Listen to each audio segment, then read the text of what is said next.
વિદ્યાર્થી મિત્રો, જય શ્રી સ્વામિનારાયણ. શ્રી સહજાનંદ ગુરુકુળ સંચાલિત શ્રી પુરુષોત્તમ વિદ્યાલયમાં ચાલતા ઓનલાઈન શિક્ષણમાં આપનું હાર્દિક સ્વાગત છે.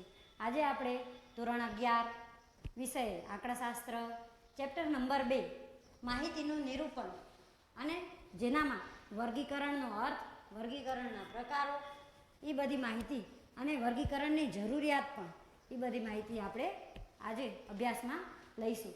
અને એનાથી અગાઉ આપણે પહેલા ચેપ્ટરમાં શીખી ગયા છીએ કે સતત ચલ, અસતત ચલ, સંખ્યાત્મક માહિતી, ગુણાત્મક માહિતી, આ બધું જ આપણે પહેલા ચેપ્ટરમાં શીખી ગયા છીએ.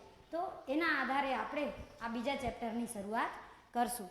હવે માહિતીનું નિરૂપણ એટલે કે માહિતીની રજૂઆત કઈ રીતે કરવી, એના સંદર્ભે આ બીજું ચેપ્ટર મુકાયેલું છે. અને વર્ગીકરણ, માહિતી, જ્યારે પણ માહિતી આપણને ગમે ત્યાંથી આપણે તપાસ હાથ ધરીએ કે અભ્યાસ હેઠળ કોઈ પણ માહિતી હાથ ધરીએ, ત્યારે આપણે માહિતી સાવ કાચી કે સાવ મૂળ સ્વરૂપની મળતી હોય છે. તો ત્યારે એ માહિતીને વર્ગોમાં ડિવાઈડ કરીને, એટલે કે વર્ગોમાં વિભાજિત કરીને જે માહિતીને વિભાગોમાં વહેંચી નાખીએ, એવી માહિતીને વર્ગીકૃત માહિતી કે વર્ગીકરણની રીત કહી શકાય છે. તો અહીંયા આપણે એ જ ચેપ્ટરમાં ભણવાનું જ છે. અને એનામાં પહેલો આપણે જોઈએ કે સતત ચલ, સંખ્યાત્મક ચલ. હવે સંખ્યાત્મક ચલ એ આપણે અગાઉ જોઈ ગયા કે ચલ લક્ષણ છે એને સંખ્યામાં, આંકડાઓમાં માપી શકાતા હોય તો એવા ચલને સંખ્યાત્મક ચલ કહેવાય. હવે અહીંયા આ ચેપ્ટરમાં જેના બે પ્રકારો છે, સંખ્યાત્મક ચલના બે પ્રકારો, એક તો અસતત ચલ અને બીજું સતત ચલ. તો અહીંયા અસતત ચલ શું કહે છે? તો જે ચલ બે સીમાઓ વચ્ચેની, અહીંયા હું અંડરલાઈન કરું છું, એને ખાસ યાદ રાખી લેજો, જેથી કરીને આપણે અસતત ચલ, સતત ચલ આગળ દાખલાઓમાં આવે તો આપણે મૂંઝાઈએ નહીં ને આપણે એ સરળતાથી દાખલાઓ પણ ગણી શકીએ.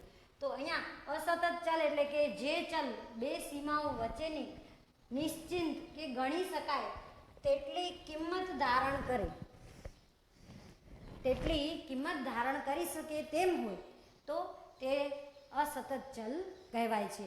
એટલે કે જે ચલ બે સીમાઓ વચ્ચેની નિશ્ચિત કિંમત ધારણ કરી શકે તેટલી કિંમત ધારણ કરે તો તેને અસતત ચલ કહેવાય. હવે અસતત ચલ જેનામાં ઉદાહરણ લઈએ તો કુટુંબ દીઠ બાળકોની સંખ્યા લઈ શકાય, અકસ્માતમાં, માર્ગમાં અકસ્માતમાં થયેલ અકસ્માતના જે વ્યક્તિઓ હોય એમાં મૃત્યુ પામેલ અકસ્માતની સંખ્યા લઈ શકાય.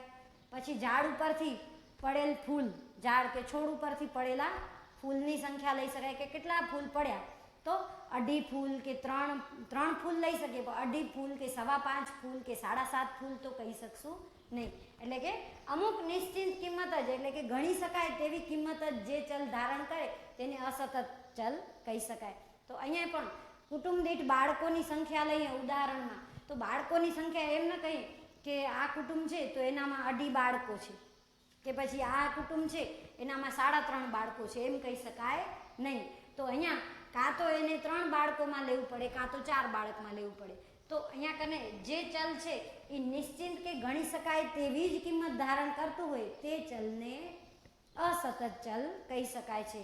તેવી જ રીતે દાખલામાં એમ આપેલું હોય કે કોઈ ચલની કિંમત છે એ 1.1, 1.2, 1.3 એવી રીતના ભલે પોઈન્ટમાં આવે છે, અપૂર્ણાંકમાં આવી કિંમતો દાખલામાં, તો એ પણ નિશ્ચિત અંતરે હોય તો પણ એ અસતત ચલનું જ ઉદાહરણ ગણી શકાય. તો આ બધા ઉદાહરણો છે અસતત ચલ માટેના.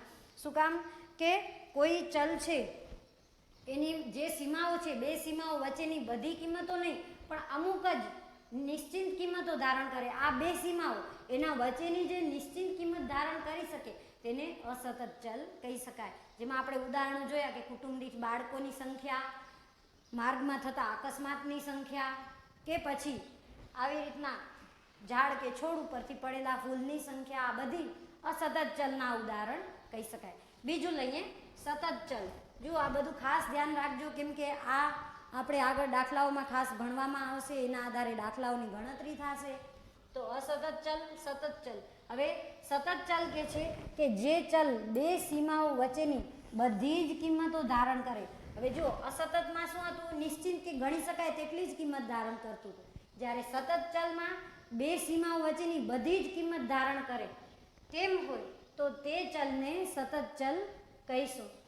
એટલે કે બે સીમાઓ વચ્ચેની, આ બે સીમાઓ એના વચ્ચેની તમામે તમામ બધી જ કિંમતો આવરી લેતી હોય, એનામાં પૂર્ણાંક કિંમતો આવે, અપૂર્ણાંક કિંમતો આવે ને બધી કિંમતો આવી જાય. તો એનો આપણે ઉદાહરણ સ્વરૂપે લઈએ તો વ્યક્તિની ઉંમર, વ્યક્તિનું વજન, વ્યક્તિની ઊંચાઈ, તો એ બધી ઊંચાઈ પણ જોઈએ તો 5 ફૂટ 3, 5.3, 4.8 એવી બધી ઊંચાઈના માપન હોઈ શકે જેને આપણે ગણી શકીએ છીએ. એટલે જેનું માપન થઈ શકતું હોય તેવા ચલને સતત ચલ કહી શકાય છે. એટલે કે કોઈક માપ, એનું કોઈક ચોક્કસ માપ આપેલું હોય તો આવા કોઈ પણ માપ સ્વરૂપે ગણી શકાતું હોય તો તેવા ચલને સતત ચલ કહેવાય છે. અને બે સીમાઓ વચ્ચેની બધી જ કિંમતો એ ધારણ કરતું હોય તો તેવા ચલને સતત ચલ કહી શકાય. તો આ આપણે જોયું સતત ચલ, અસતત ચલ. સતત ચલમાં વ્યક્તિની ઊંચાઈ, વજન, ઉંમર બધું આવી શકે એમાં. તો અહીંયા સતત ચલનું ઉદાહરણ જોયું. સાથે સાથે અસતત ચલમાં અમુક જ કે નિશ્ચિત કિંમતો જ ધારણ કરે તો એને અસતત ચલ કહીશું, કે જેમાં માર્ગમાં થતા અકસ્માતની સંખ્યા, કુટુંબની બાળકોની સંખ્યા, છોડ ઉપરથી પડેલા ફૂલની સંખ્યા, તો જેને આપણે ગણી શકાતી હોય એવી જ નિશ્ચિત કિંમતો, અમુક કિંમતો જ ધારણ કરે એને અસતત. જ્યારે સતતમાં બધી જ કિંમતો ધારણ કરે બે સીમાઓ વચ્ચેની એવા ચલને સતત ચલ કહીશું. હવે એના પછીનો ટોપિક આવે છે અસતત સંખ્યાત્મક માહિતી અને સતત સંખ્યાત્મક માહિતી. સંખ્યાત્મક માહિતી ખરી પણ કેવી? અસતત અને સતત. તો આ બેના પર અર્થ જોઈ લઈએ કે અસતત ચલ દ્વારા રજૂ થતી માહિતીને અસતત સંખ્યાત્મક માહિતી કહી શકાય. આ બધા એક એક વાક્યવાળા એક એક માર્કમાં પૂછાતા પ્રશ્નો છે કે અસતત ચલ દ્વારા, જે આપણે અગાઉ ભણ્યું કે નિશ્ચિત કિંમતો ધારણ થઈ શકતા હોય એવા ચલ દ્વારા રજૂ થતી માહિતીને અસતત સંખ્યાત્મક માહિતી કહેવાય છે. જ્યારે સતત ચલ દ્વારા, એટલે કે જે બધી જ કિંમતો ધારણ થતી હોય, જે ચલમાં બધી જ કિંમતો ધારણ કરી શકાતી હોય એવા સતત ચલ દ્વારા રજૂ થતી માહિતીને સતત સંખ્યાત્મક માહિતી કહેવાય છે. હવે એના આધારે આ બે માહિતી, અસતત સંખ્યાત્મક માહિતી, સતત સંખ્યાત્મક માહિતી, એના આધારે આપણે અવર્ગીકૃત માહિતીને ધ્યાનમાં લઈશું. તો અવર્ગીકૃત માહિતી શું કહે છે કે જે માહિતી આપણે સમષ્ટિ અથવા તો નિદર્શ તપાસ આપણે હાથ ધરીએ, સમષ્ટિનો આપણે ઉદાહરણ લઈએ તો આખું બ્રહ્માંડ, આખી સૃષ્ટિ સમષ્ટિમાં આવી જાય, જેનું ક્ષેત્ર ખૂબ જ વિશાળ હોય. પણ આપણે અભ્યાસ હેઠળ જે ભાગ લેતા હોઈએ એ આપણા માટે સમષ્ટિ. ધારો કે કચ્છ જિલ્લાનો આપણે અભ્યાસ કરવો હોય તો કચ્છ જિલ્લો છે એ આપણા માટે સમષ્ટિ. પણ એમાંથી હું એમ કહું કે કચ્છ જિલ્લામાંથી લખપત તાલુકાના ખેડૂતોની સંખ્યા લેવી છે તો એમાં લખપત તાલુકો જ એમાં આપણે આવરી લીધું તો એનાને શું કહેવાશે? નિદર્શની માહિતી, નિદર્શમાંથી મેળવતી માહિતી કહી શકાય. શું કામ?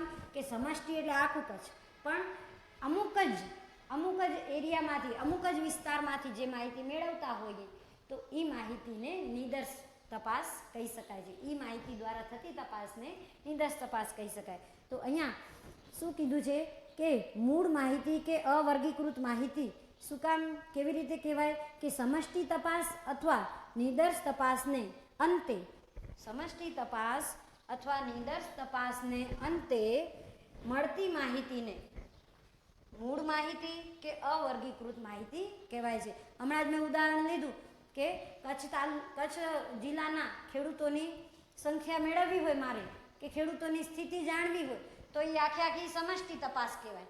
અથવા નિદર્શ તપાસ હાથ ધરવી હોય તો કચ્છ જિલ્લામાંથી લખપત તાલુકાના ખેડૂતો વિશે, આર્થિક સ્થિતિ વિશે જાણકારી મેળવવી હોય તો એ નિદર્શ તપાસ કહેવાય. શું કામ?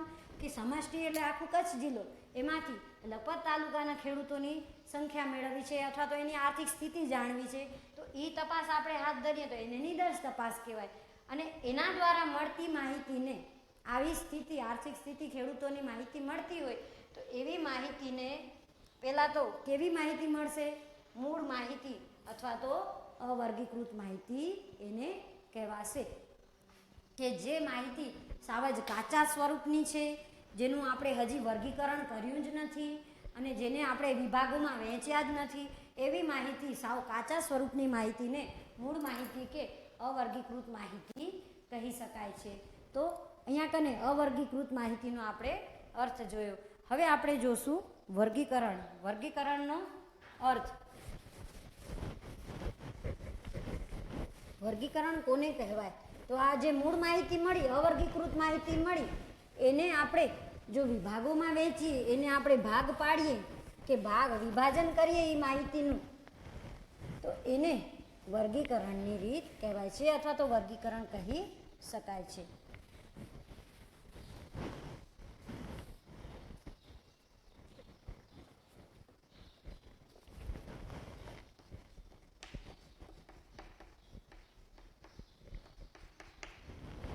વર્ગીકરણ.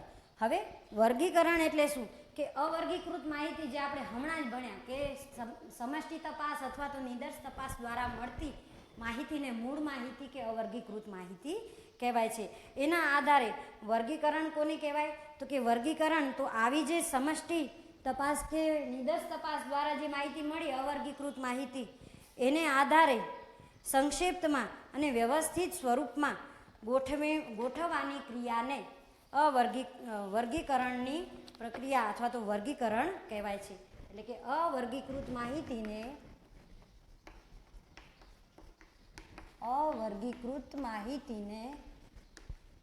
જે આપણે ગોઠવીએ કે સંક્ષિપ્તમાં અને વ્યવસ્થિત, અવર્ગીકૃત માહિતીને સંક્ષિપ્તમાં અને વ્યવસ્થિત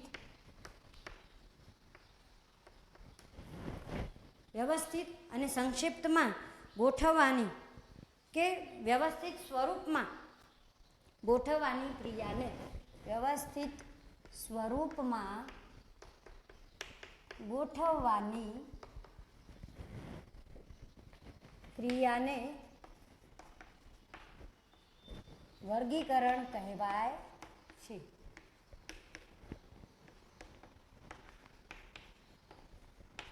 બરોબર? એટલે કે જે અવર્ગીકૃત માહિતી છે, જે મૂળ માહિતી મળી, કાચી માહિતી મળી તપાસના આધારે, તો એને આપણે સંક્ષિપ્તમાં એટલે કે જે વ્યવસ્થિત સ્વરૂપમાં ગોઠવવાની ક્રિયાને શું કહીશું? વર્ગીકરણ કહીશું. તો અહીંયા આ ગોઠવવાની અને તે ગોઠવવાની માહિતીને વર્ગીકૃત માહિતી કહીશું. એટલે કે આ જ વર્ગીકરણ કહેવાય છે અને આ વર્ગીકરણ દ્વારા ગોઠવવાની માહિતીને વર્ગીકૃત માહિતી કહી શકાય છે. તો આ રીતે વર્ગીકરણનો અર્થ અને આપણે એની વર્ગીકૃત માહિતી કોને કહેવાય? તો આના આધારે આ વર્ગીકરણ દ્વારા મળતી માહિતીને વર્ગીકૃત માહિતી કહી શકાય. ટૂંકમાં જે આપણે માહિતી કાચા સ્વરૂપની મળે છે એને આપણે વર્ગોમાં કે વિભાગોમાં આપણે વિભાજિત કરશું તો તેને આપણે શું કહીશું? વર્ગીકરણ કહીશું. હવે એની જરૂરિયાત, વર્ગીકરણની જરૂરિયાત શું કામ ઉદ્ભવી?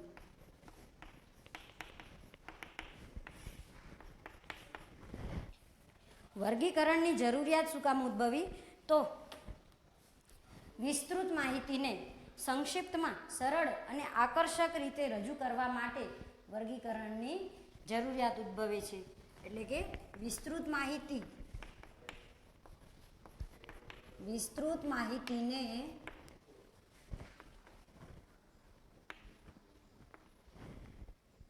સંક્ષિપ્તમાં સરળ અને આકર્ષક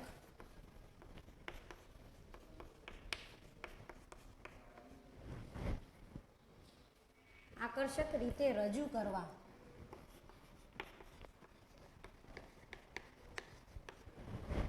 બરોબર? આ વિસ્તૃત માહિતી હતી, મૂળ સ્વરૂપની અવર્ગીકૃત માહિતી હતી, એને સંક્ષિપ્તમાં સરળ અને આકર્ષક રીતે રજૂ કરવાની જરૂરિયાત આ વર્ગીકરણ માટે ઊભી થઈ હતી. એટલા માટે આ જરૂરિયાત કે વિસ્તૃત માહિતી હતી એને આપણે સંક્ષિપ્તમાં એટલે કે ટૂંકમાં અને સરળ અને આકર્ષક રીતે રજૂ કરવાની જરૂરિયાત ઉદ્ભવી. બીજી જરૂરિયાત કે વર્ગીકરણ કરવાની બીજી જરૂરિયાત કે માહિતીના જુદા જુદા લક્ષણો વચ્ચે સરળતાથી સરખામણી કરવા માટે, એટલે કે સરખામણી કરવા માટે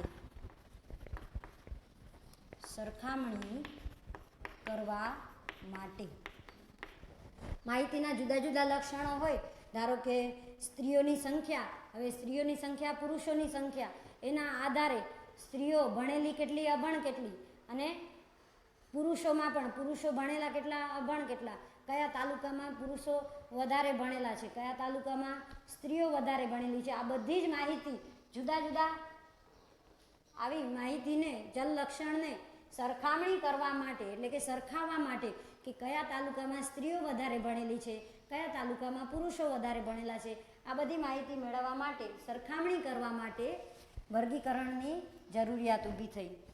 અને જેનાથી જ આ વર્ગીકરણમાં માહિતીને સમાન ગુણધર્મો અનુસાર સમૂહમાં વહેંચતા હોવાથી સરખામણી સરળ પણ બને છે. ત્રીજો પોઈન્ટ કે આવી વર્ગીકરણ કરેલી માહિતીના આધારે સમય, શક્તિ અને ખર્ચની બચત પણ થાય છે. એટલે કે સમય, શક્તિ અને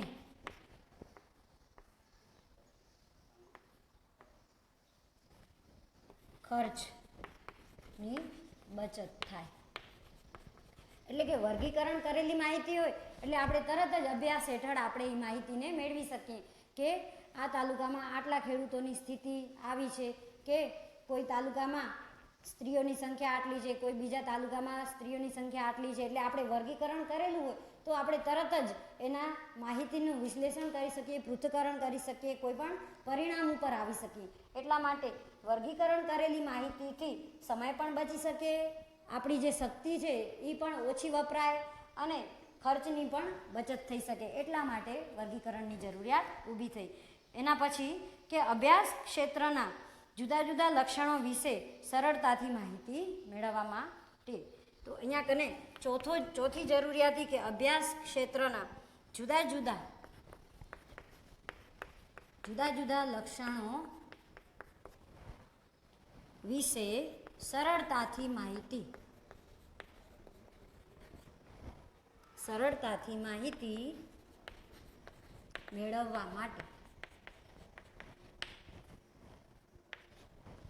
તો અહીંયા કને આવો કોઈ પણ અભ્યાસ કરતા હોઈએ તો એના ચલ લક્ષણો, જુદા જુદા જે ચલ લક્ષણો છે એના વિશે સરળતાથી માહિતી મેળવવા માટે પણ વર્ગીકરણની જરૂરિયાત ઉદ્ભવે છે. તો આ 4 જરૂરિયાતોના આધારે આપણે વર્ગીકરણની જરૂરિયાત આપણે સમજ્યા અને અભ્યાસ કર્યો.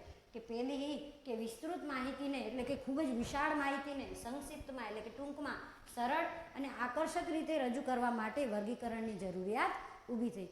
બીજું એ કે સરખામણી કરવા માટે, કોઈ પણ 2 ચલ લક્ષણ હોય એની સરખામણી કરવા માટે, અભ્યાસ હેઠળ માહિતી મળતી હોય એમાં સરખામણી કરવા, 2 લક્ષણોને સરખાવવા માટે વર્ગીકરણની જરૂરિયાત ઊભી થઈ. ત્રીજું કે આવી વર્ગીકરણ માહિતીના કારણે સમય, શક્તિ અને ખર્ચની પણ બચત થઈ શકે અને આપણે તરત એ માહિતીના આધારે વિશ્લેષણ, પૃથ્થકરણ કે તારણો આપણે તારવી શકીએ. ચોથી જરૂરિયાત એટલા માટે કે જુદા જુદા લક્ષણો વિશે પણ સરળતાથી માહિતી મેળવવા માટે વર્ગીકરણની જરૂરિયાત ઉદ્ભવી. હવે આ જરૂરિયાતોના પછી આપણે વર્ગીકરણના પ્રકારો જોઈશું. વર્ગીકરણના પ્રકારો.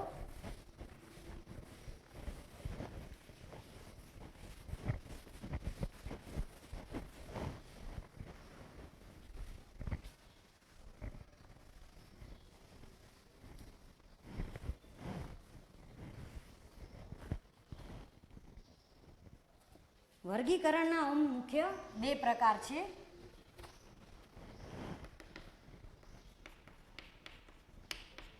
પ્રકારો 2 છે, જેમાં પહેલો પ્રકાર છે સંખ્યાત્મક માહિતીનું વર્ગીકરણ. સંખ્યાત્મક માહિતીનું વર્ગીકરણ એટલે કે માહિતી સંખ્યાત્મક અને એનું પણ વર્ગોમાં વિભાજિત થયેલું વર્ગીકરણ. તો અહીંયા આવી રીતના સંખ્યાત્મક માહિતીનું વર્ગીકરણ, જેમાં ઉદાહરણ આપેલું છે કે 100 કુટુંબોમાં બાળકોની સંખ્યા દર્શાવતું વર્ગીકરણ. તો 100 કુટુંબોમાં બાળકોની સંખ્યા દર્શાવતું વર્ગીકરણ કરવું હોય તો બાળકોની સંખ્યા 0 હોય એવા કેટલા કુટુંબો, એટલે કે બાળકો બિલકુલ ન હોય એવા કેટલા કુટુંબો, 1 બાળક હોય એવા કેટલા કુટુંબો, 2 બાળક હોય એવા કેટલા કુટુંબો, કે 3 બાળક હોય એવા કેટલા કુટુંબો. તો અહીંયા ઉદાહરણ પણ આપણે એવું લઈ શકીએ સંખ્યાત્મક માહિતીનું વર્ગીકરણમાં. હવે એના આધારે સંખ્યાત્મક માહિતીના વર્ગીકરણના આધારે પણ 2 પ્રકારો પડે છે. સંખ્યાત્મક ચલના 2 પ્રકારો, સંખ્યાત્મક ચલના 2 પ્રકારો પડે છે, જેમાં પહેલો અસતત ચલ અને બીજું સતત ચલ. તો અહીંયા સંખ્યાત્મક માહિતીનું વર્ગીકરણમાં પણ 2 પ્રકારો પડ્યા, અસતત ચલ, સતત ચલ. હવે અસતત ચલ હમણાં જ આપણે ભણી ગયા કે સતત ચલ એટલે કે 2 સીમાઓ વચ્ચેની બધી જ કિંમતો નહીં પણ અમુક નિશ્ચિત કિંમતો જ ધારણ કરી શકતો હોય, ગણી શકાય તેવી કિંમતો ધારણ કરી શકતો હોય તેને અસતત ચલ કહેવાય. જ્યારે સતત ચલમાં જે 2 સીમાઓ વચ્ચેની બધી જ કિંમતો ધારણ કરી શકતો હોય તેવા ચલ લક્ષણને સતત ચલ કહેવાય. તો અહીંયા આ 2 ચલ કેના આધારે જોવાના છે? સંખ્યાત્મક ચલના 2 પ્રકારોના આધારે, એટલે કે સંખ્યાત્મક રીતે આવ્યા 2 ચલના પ્રકારો જોવાના છે. હવે એના માટે પણ સંખ્યાત્મક ચલ અસતત ચલની માહિતીના વર્ગીકરણને અસતત આવૃત્તિ વિતરણ કહેવાય છે. એટલે કે અસતત ચલની જ અહીંયા કને આપણે અસતત ચલની જ વાત કરી. અસતત ચલની માહિતીના વર્ગીકરણને અસતત આવૃત્તિ વિતરણ કહેવાય છે.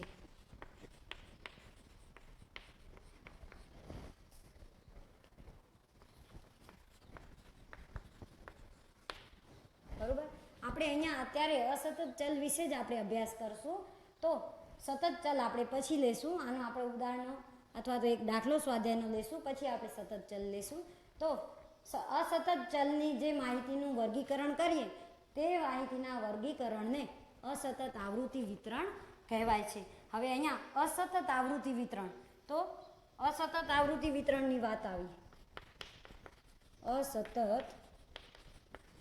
આવૃત્તિ વિતરણ. હવે અસતત આવૃત્તિ વિતરણ એટલે કે કોઈ પણ આવી અસતત ચલની જે નિશ્ચિત કિંમતો ધારણ કરતી હોય, ગણી શકાય તેવી જ કિંમતો ધારણ કરતી માહિતી, જેને આપણે અસતત માહિતી કહીએ, તો એનું પણ વર્ગીકરણ એટલે કે આવૃત્તિમાં એનું પણ વિતરણ કરવું, જેને અસતત આવૃત્તિ વિતરણ કહેવાય છે. જેમાં સૌ પ્રથમ અહીંયા આપેલું છે કે આવૃત્તિ કોને કહેવાય છે? તો આવૃત્તિમાં ચલના મૂલ્યના પુનરાવર્તન દર્શાવતી સંખ્યાને, તે ચલની, તે મૂલ્યની આવૃત્તિ કહે છે. એટલે કે આવૃત્તિ વિશે અહીંયા સમજીએ કે આવૃત્તિ શું છે. આવૃત્તિ જેને આપણે ઇંગ્લિશમાં ફ્રીક્વન્સી કહીએ છીએ, જેને આપણે સ્મોલ f દ્વારા દર્શાવશું. તો ચલના મૂલ્યના પુનરાવર્તન દર્શાવતી સંખ્યાને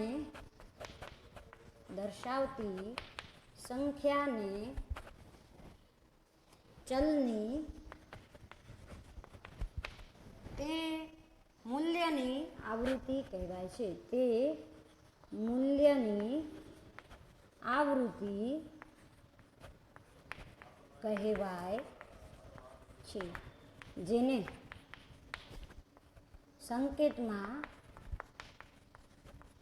સ્મોલ f વડે દર્શાવાય છે. એટલે કે સ્મોલ f એટલે કે ફ્રીક્વન્સી એટલે આવૃત્તિ. તો અહીંયા કોઈ પણ આવા ચલના મૂલ્યના એટલે કે ચલનું કોઈ પણ મૂલ્યના પુનરાવર્તન દર્શાવતી સંખ્યાને ચલની તે મૂલ્યની આવૃત્તિ કહેવાય છે. એટલે કે કોઈ પણ ચલનું પુનરાવર્તન થતું હોય તો એ પુનરાવર્તન એટલે કે વારંવાર એ ચલની માહિતી આવતી હોય અને કેવી માહિતી? સંખ્યા સ્વરૂપે એ માહિતી આવતી હોય તો તે મૂલ્યની, તે સંખ્યાના મૂલ્યની આવૃત્તિ કહેવાય છે, જેને આપણે સંકેતમાં ફ્રીક્વન્સી એફ તરીકે દર્શાવશું. હવે એના આધારે અહીં આપણે એક ઉદાહરણ લઈએ કે માર્ગ પર અકસ્માતોની સંખ્યા એ અસતત ચલનું ઉદાહરણ છે, જેના આધારે આવૃત્તિ વિતરણ બનાવીએ તો એવા આવૃત્તિ વિતરણને અસતત આવૃત્તિ વિતરણ કહેવાય છે. અને આપણે હમણાં એક વિસ્તાર જેવું કંઈક એનું મતલબ એટલે કે અર્થ આપણે સમજશું કે આવું જ્યારે અસતત આવૃત્તિ વિતરણનો જ્યારે પોઈન્ટ આવે ત્યારે આપણે વિસ્તારને આપણે ધ્યાનમાં લેવું પડે. એટલે કે કાચા સ્વરૂપની મૂળ સ્વરૂપની માહિતી છે જેના આધારે એ અસતત ચલ અને એની તારવણીને આપણે વિસ્તાર અવર્ગીકૃત માહિતીમાં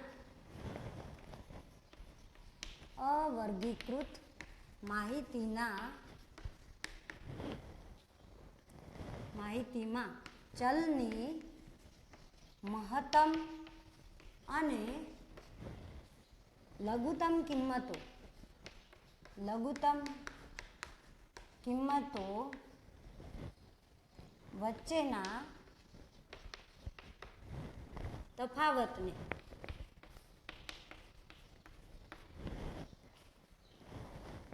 વિસ્તાર કહે છે. વિસ્તારને આપણે સંકેતમાં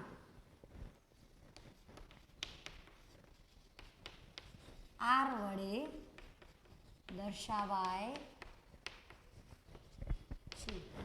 વિસ્તારને આપણે સંકેતમાં આર વડે દર્શાવશું એટલે કે અવર્ગીકૃત માહિતી એટલે કે જે મૂળ માહિતી મળી છે એનું મહત્તમ અને લઘુત્તમ કિંમતો એટલે કે સૌથી નાનામાં નાની કિંમત અને સૌથી મોટી કિંમત જે મૂળ માહિતી મળી એનામાંથી સૌથી નાની કિંમત અને સૌથી મોટી કિંમત એ બે વચ્ચેના તફાવતને વિસ્તાર કહેવાય છે, જેને આપણે સંકેતમાં આર વડે દર્શાવશું.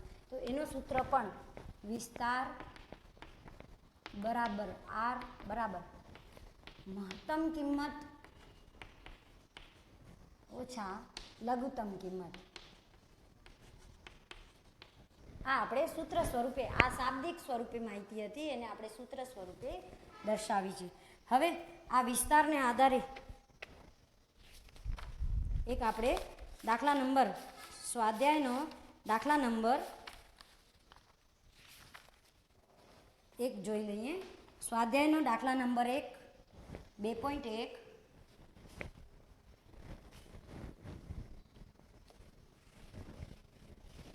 2.1નો પહેલો દાખલો કે જેમાં માહિતી અવર્ગીકૃત સ્વરૂપે છે એટલે કે વર્ગીકરણ કરેલી માહિતી નથી એ આપણે જોઈએ કે એક વિસ્તારમાં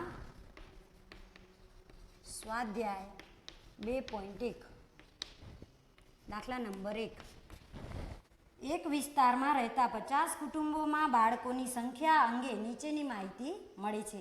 તે પરથી યોગ્ય આવૃત્તિ વિતરણ મેળવો. હવે અહીંયા કને યોગ્ય આવૃત્તિ વિતરણની વાત કરેલી છે. તો એક વિસ્તારમાં 50 કુટુંબોમાં બાળકોની સંખ્યા કીધું છે. તો હવે કુટુંબોની સંખ્યા બાળકોની સંખ્યા તો બાળકોની સંખ્યા કયા ચલમાં આવે? હવે બધાને ખબર હશે કે બાળકોની સંખ્યા એટલે કે નિશ્ચિત સંખ્યા કહી શકાય, ગણી શકાય એવી સંખ્યા કહી શકાય. એટલે અસતત ચલનો જ અહીંયા ઉદાહરણનો દાખલો મતલબ કે ઉદાહરણ આપેલું છે એ મુજબ દાખલો છે કે અસતત આ માહિતી આપેલી છે અને મૂળ સ્વરૂપે છે, કાચા સ્વરૂપે છે. તો એને આપણે હમણાં વર્ગીકરણમાં આપણે ફેરવીશું. તો અહીંયા 50 કુટુંબોમાં બાળકોની સંખ્યા આપેલી છે. તો અહીંયા 50 કુટુંબોના બાળકોની સંખ્યા આપેલી છે. તો સૌ પ્રથમ આપણે સૌથી ઓછા બાળકો અહીંયા કને જોશું. તો બાળકો સૌથી ઓછા સૌથી લઘુત્તમ બાળકની સંખ્યા લઘુત્તમ મૂલ્ય એટલે કે કુટુંબની સંખ્યા આપણે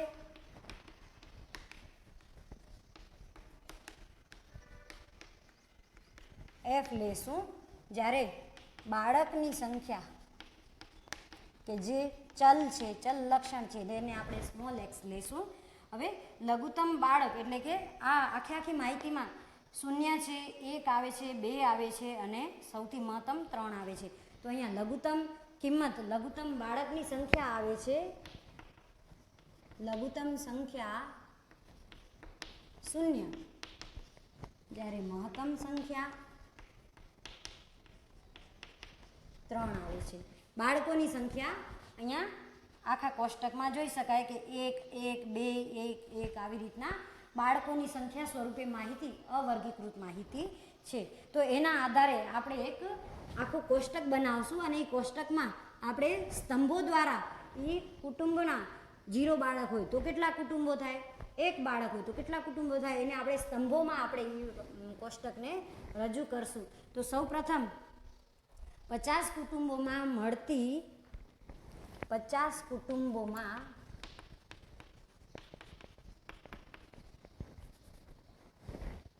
કુટુંબોમાં બાળકોની સંખ્યા દર્શાવતું 50 કુટુંબોમાં બાળકોની સંખ્યા દર્શાવતું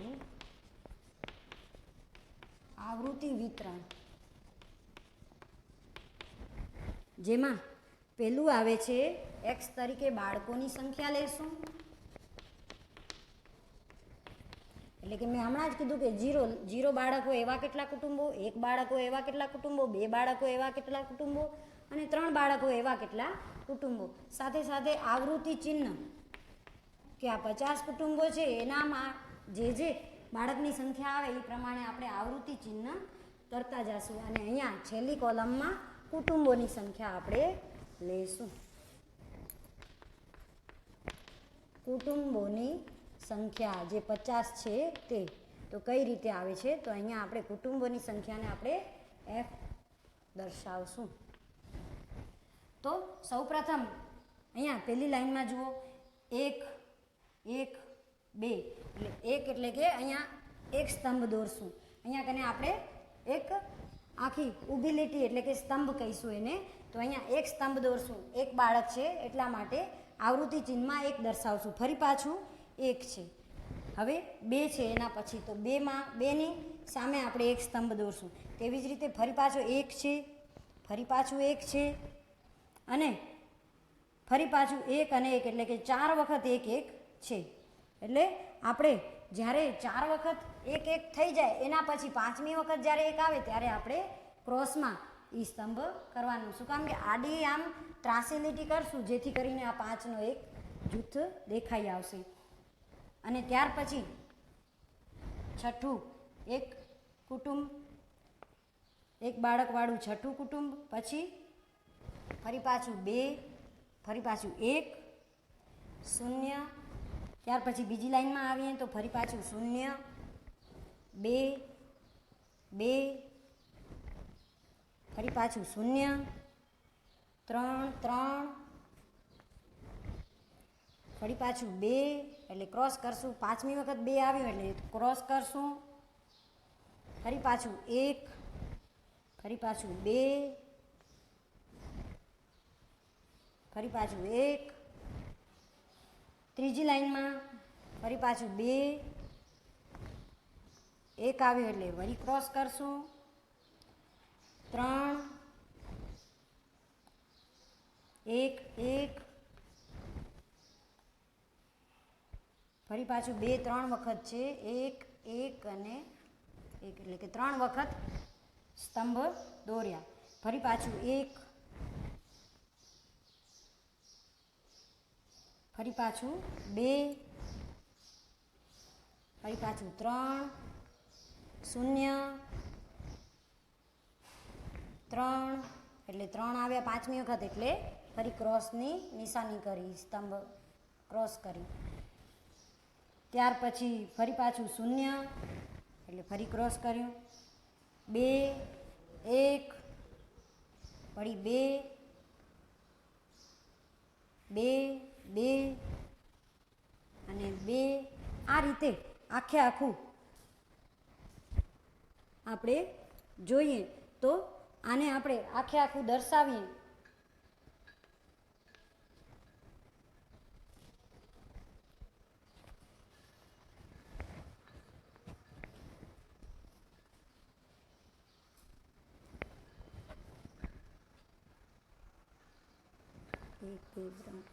આને આપણે આવી રીતના આખે આખું દર્શાવીએ તો કુટુંબોની સંખ્યા 0 બાળક હોય એવા કુટુંબોની સંખ્યા 6 આવે છે. 1 બાળક હોય એવા કુટુંબોની સંખ્યા 16 આવે છે. 2 બાળક હોય એવા કુટુંબોની સંખ્યા 21 આવે છે. અને 3 બાળક હોય એવા કુટુંબોની સંખ્યા 7 આવે છે.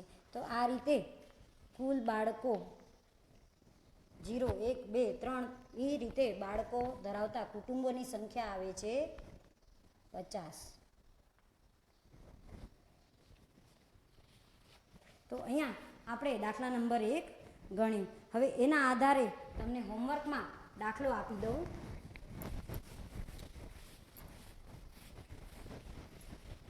આ આવૃત્તિ વિતરણ, આવૃત્તિ ચિહ્ન અને એના આધારે આપણે હોમવર્કમાં દાખલો તમને આપી દઉં. ઉદાહરણ 1 ગણવાનું રહેશે હોમવર્કમાં. આ દાખલા નંબર 1ના આધારે ઉદાહરણ 1 ગણવાનું રહેશે અને એના આધારે થોડીક તમને થિયરી તમે પાકી કરજો. એક એક વાક્યમાં પૂછાતી હોય છે આ થિયરી.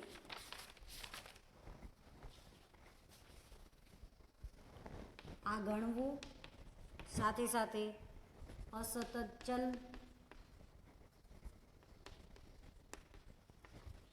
અને સતત ચલ એટલે શું,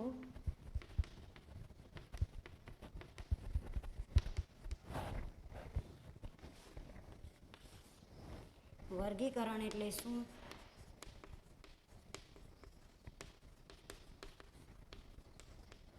તેના પ્રકારો જણાવો. 2 પ્રશ્નો અને 1 દાખલો ગણવાનું છે. પ્લીઝ આ ચેનલને લાઇક, શેર અને સબસ્ક્રાઈબ કરજો. ફરી પાછા નવા ટોપિક, નવા વિડીયો સાથે મળશું. ત્યાં સુધી સર્વેને જય શ્રી સ્વામિનારાયણ.